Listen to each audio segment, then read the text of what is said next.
है महाराज दूर करो हमसे, दूर करो दूर करो।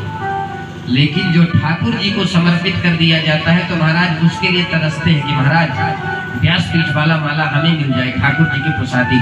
फूल वही है, बनाने वाला माली वही है, लेकिन अंतर हो गया, अर्थी का माला अछूत हो गया और जो ठाकुर जी को समर्पित हो गया वह परम पवित्र हो गया।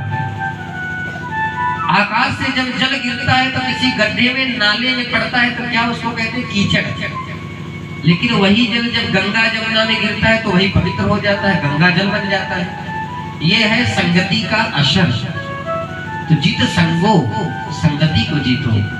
चौथी बड़ी जोरदार बात बताई, बोली जितेंद्रिया, अपने इंद्रियों को अपने वश में करो। क्योंकि जब तक हमारी इंद्रियां हमारे वश में नहीं होगी हमारा कभी कल्याण होने वाला नहीं है।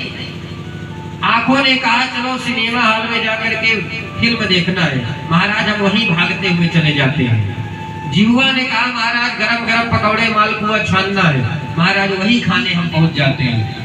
जिह्वा कभी स्वाद से नहीं भरती, आंखें कभी देखने से नहीं भरती, महाराज त्वचा कभी स्पर्श से नहीं भरती।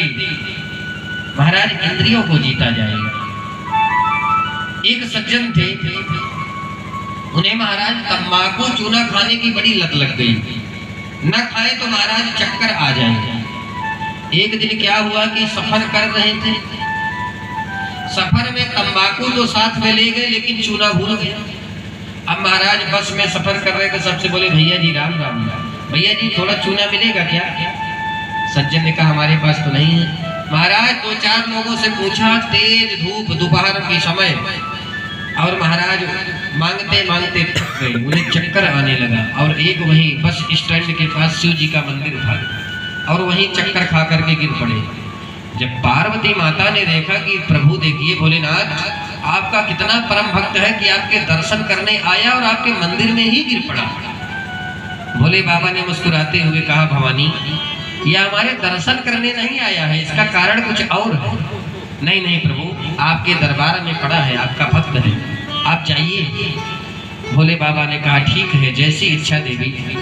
भोले बाबा पहुंचे, प्रकट हो गए, मूर्छित अवस्था में पड़ा है। भोले बाबा ने हिलाया डुलाया। भोले बाबा ने कहा वत्स उठो, मैं तुमसे प्रसन्न हूँ, मांगो, जो मांगोगे वही मिलेगा। महाराज जब मूर्छा अवस्था से बाहर हुआ उसने कहा महाराज कुछ मत दीजिए, थोड़ा चूना देंगे क्या?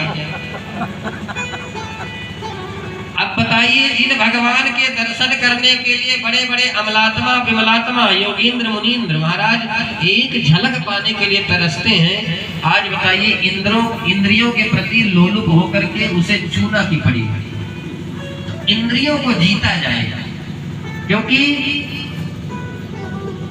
जब हमारे पास कुछ भी नहीं होता है तब हमें लगता है महाराज हमें कुछ पैसे आ जाएंगे। चाह पैसों से आनों में आती रही, चाह आनों से रुपया बनाती रही, चाह रुपया से नोटे चुनाती रही। और जब हमारे पास पैसा आ जाता है तो महाराज अब लगता है हमारा घर बनना चाहिए अच्छा।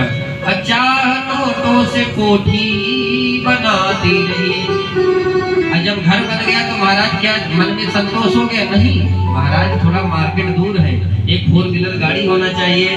तो चाह नोटों से कोठी चुनाती रही, चाह कोठी में मोटर मंगाती रही। और जब मोटर आ गई घर भी बन गया तो क्या मन में संतोष हो गया क्या? बोले नहीं अभी भी मन में संतोष नहीं है, महाराज थोड़ा घूमना चाहिए, क्योंकि घर में बैठे बैठे बोर हो जाते हैं ना। तो